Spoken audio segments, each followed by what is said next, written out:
Welcome to Hauntings at Dusk, true ghost stories and fiction UK with me, author Tina Vantyler.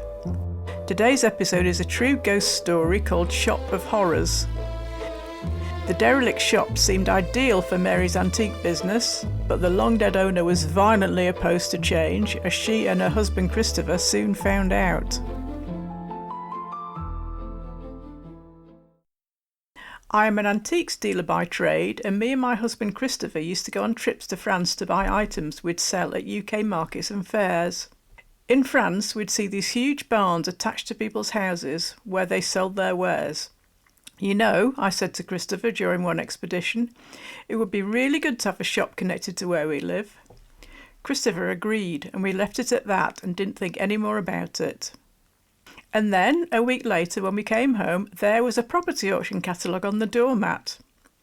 Flicking through it, we saw a big old shop for sale in a village I'd never heard of in the south of England. "What do you think?" said Christopher. "It's a wreck, but it would make a perfect home for our business, and us." He's a property renovator, so we knew he could do the work needed to restore it. "Yes," I said, "but I'll go for a look round, check it out first." The day of the auction came. Then, you might say, there was a strange twist of fate. Christopher went to the auction, and meanwhile I drove off to view the property. It was a double-fronted shop with wide Victorian windows. Inside, the showroom ran the full width of the windows with a high timber-beamed ceiling. Behind it there was a kitchen, sitting room and dining room, and above were 6 large bedrooms. The building was absolutely derelict, walls falling in, the lot. It hadn't been touched probably since World War II. An old guy used to live here with his mother and ran it as a hardware store. Walking around this cold, damp ruin of a property, I had the spookiest feeling about it. Shuddering, a strong negative sense came over me, as if something was warning me, "No, don't buy this place, it isn't going to be a good property for you." So I set about trying to call Christopher on my mobile phone to tell him not to go ahead with the purchase, and I couldn't get a signal. I got in the car to drive to meet him when, yes, my phone rang. Christopher was breathless with excitement. "I've managed to buy it," he exclaimed. "The shop is ours." So I put my misgivings aside and the sale went ahead. We stayed in our old home for a year while Christopher and his friend Jed did the place up. It was an incredible building, the oldest central part, including the cellar, more on that later, was 16th century, and this core had been added to over the centuries. The antique shop was ready first, so I opened for trading before the accommodation at the back was finished. Business was going well, people were travelling to us, and we were building a great reputation. Then Christopher and I moved in. It was okay for a few weeks, but then I began to get those fearful, ominous feelings I'd had on that first day when the place was falling down. "Don't be stupid," I said to myself. "This is a really old house. You've seen it derelict, but now it's renovated and beautiful. It's different." Soon enough, though, alarming things began to happen. Our bedroom was directly over the shop. One night we were lying in bed and Christopher said, "Mary, can you hear something?" I listened hard. "Music," I said. "Ever so faint, but music." "Where's it coming from?" said Christopher, bemused. "The house is detached, so it's not like it could be coming from next door." We were warm and cosy under the quilt, and the sound wasn't loud, so we fell asleep and forgot all about it. But the same thing happened the next night, and the next. On the third night I said to Christopher, "Listen! The music's getting louder." "What the hell?" said Christopher. "It's like someone is gradually turning it up." I swung my legs out of bed and stuck my head out of the doorway. "It's coming from the shop," I said, and ran along the landing and down the stairs into the shop before Christopher could stop me. We kept a radio on the counter, powered by the mains, and, naturally, we always switched it off at the end of the day. This night, there was my radio, merrily playing our usual pop music station. Appearing beside me, Christopher reached over and turned it off. "Don't know how that happened, but it was obviously a fluke," he said. "Some local vibration, maybe, jerking it on." After that night, we noticed that pictures which had been firmly attached to the wall would end up propped against it underneath. "Have we got a weakness in the walls?" I said to Christopher one morning, examining the latest framed picture that had ended up on the floor. He scratched his chin. "Well, no. And anyway, if that were the case, then other things would drop off, mirrors, plaques, etc., and they're fine. It just seems to be the pictures that won't stay put." So far, although I was a bit spooked by what was going on, we'd managed to explain the weird events away and find logical reasons. But next things got really interesting because the pictures would end up on the other side of the shop, propped up. It was almost like the house was saying, "See, this isn't happening accidentally, it's meant to happen." But what could we do? I was building up my antique business and wasn't about to give up because of a few silly events. Meanwhile, the music had continued at night, on and off, but we ignored it. Eventually, I thought, right, I'm going to pull the plug on that radio. I did so, pointing the trailing flex out to Christopher. Then off we went to bed. We were snoozing blissfully when suddenly we both woke with a start. "Christopher," I cried, "the music, it's so loud." "There is something going on here," he said firmly. "I'm going down to look." We put the side lamp on, and I waited for him in our chilly room while he went to investigate. The music ceased and, a few minutes later, Christopher came in. His face was ashen, the blood drained out of it. "Mary, remember we both checked the radio is unplugged tonight?"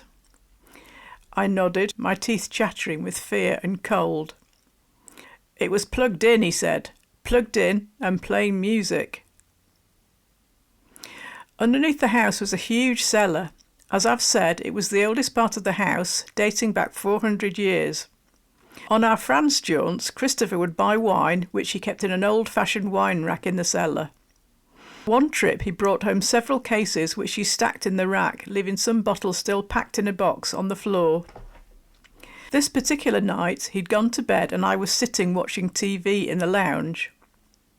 After an hour or so, alongside the voices on the TV programme, I became aware of other noises in the house some way from the room I was in.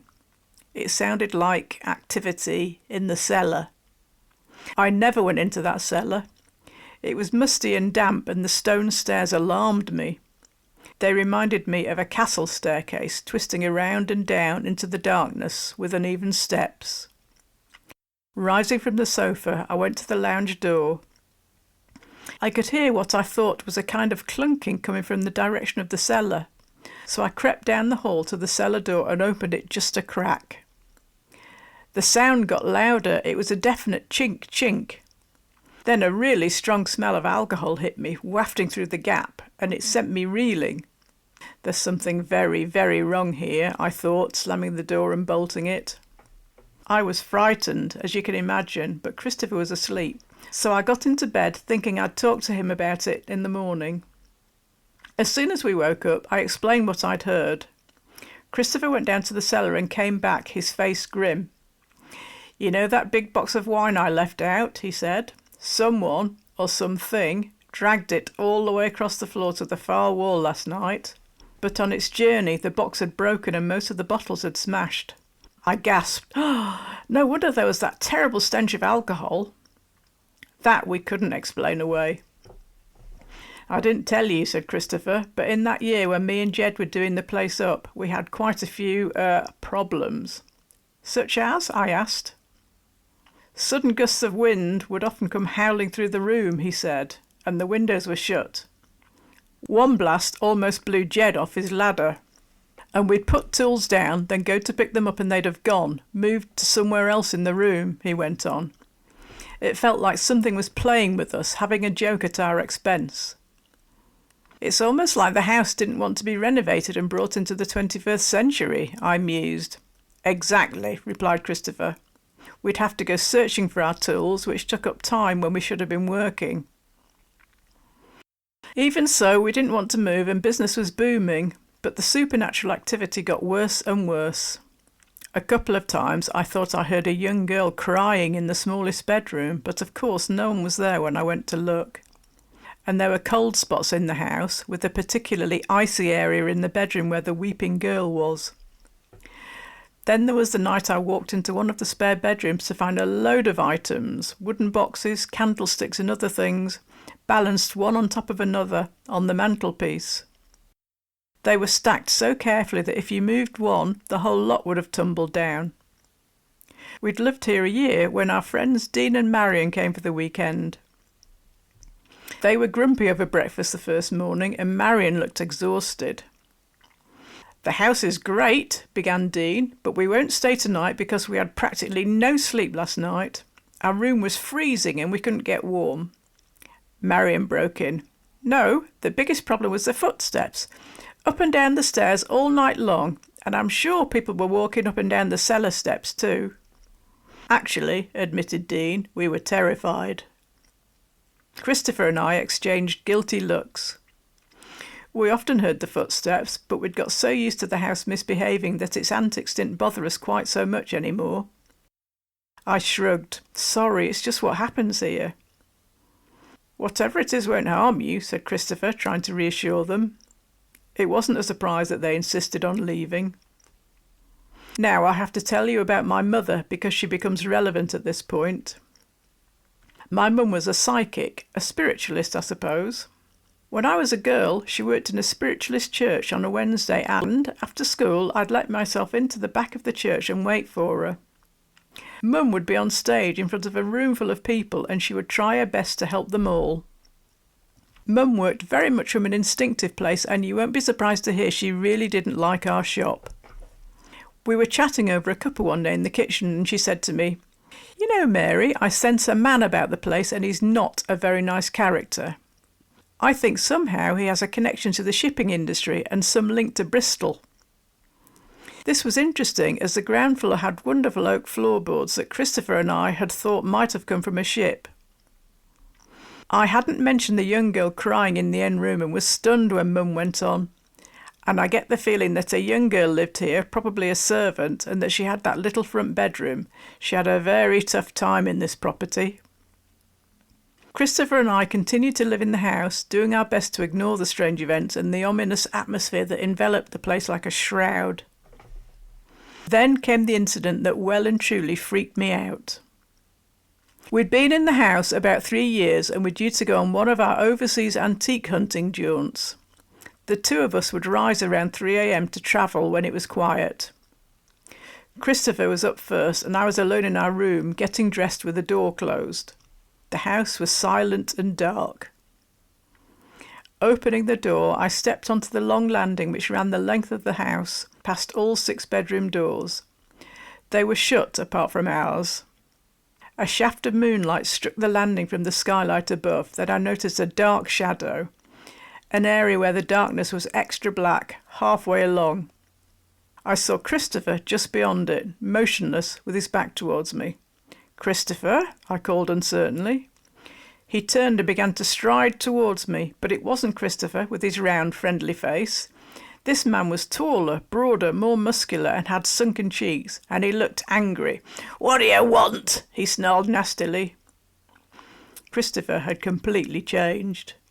It was like looking at someone else, as though my kind, even-tempered husband had been possessed. I was so frightened I screamed, ran back into the bedroom and locked the door. There was a sharp rap on the wooden panel. I held my breath. "Mary," said Christopher in his normal voice, "are you okay? We need to get going." No way was I opening that door. I don't feel very well," I said shakily. "I'm going back to bed. You go without me." You may wonder why I didn't rush out, tell Christopher what had happened and leave the house with him. I just felt I'd be safer on my own in the bedroom until the morning. So off he went for a couple of days, during which the house was quiet. When he got back, I told him what I'd seen and heard. "I didn't feel anything like that. I felt perfectly normal," he said, frowning. "And I don't recall speaking to you, let alone being sharp with you. I do remember you running to the bedroom, though." I mentioned this to Mum on the phone, and she came over that night. "I'm going to be straight with you," she said to me and Christopher. "This is a malevolent entity, an evil one that's been here for many, many years. I didn't warn you before, as nothing bad was going on in the house, just a bit of mischief, but this is different. If he's going to start manifesting like that, you're in danger, and he'll do it again. Is it worth holding a séance in the house to find out more about what's going on and what he wants? Asked Christopher. Goodness me, no, definitely not, said Mum firmly. I believe that antagonises the spirits, and you really don't want to do that. I suppose we could get a priest in to do an exorcism. Yes, please, I said. Actually, she said after a pause, I have a strong protection charm I can use. I'll throw it around you and Christopher in the house. That should calm things down.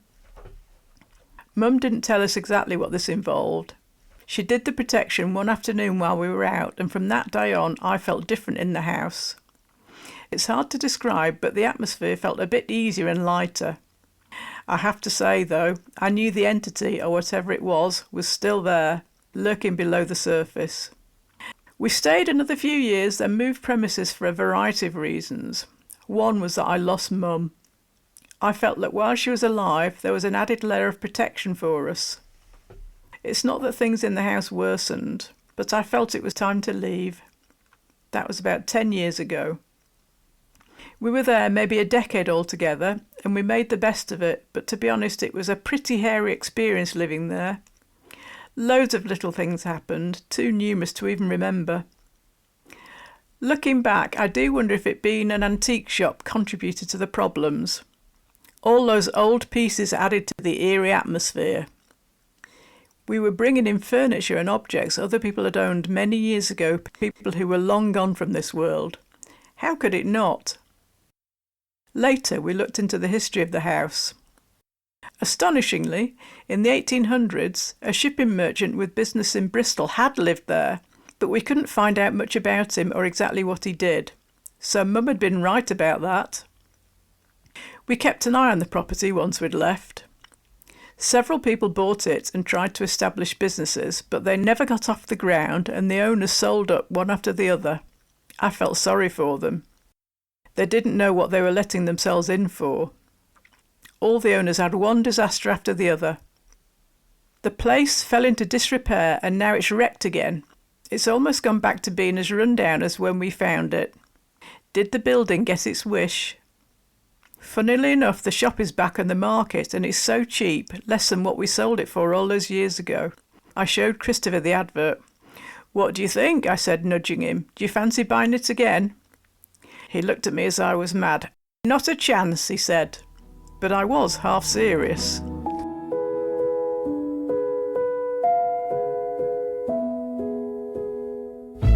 Thanks for listening to Hauntings at Dusk. If you enjoyed today's episode, please subscribe on your favourite podcast platform. Join me again in 2 weeks for another shiver-inducing supernatural story. New episodes on the first and third Friday of every month.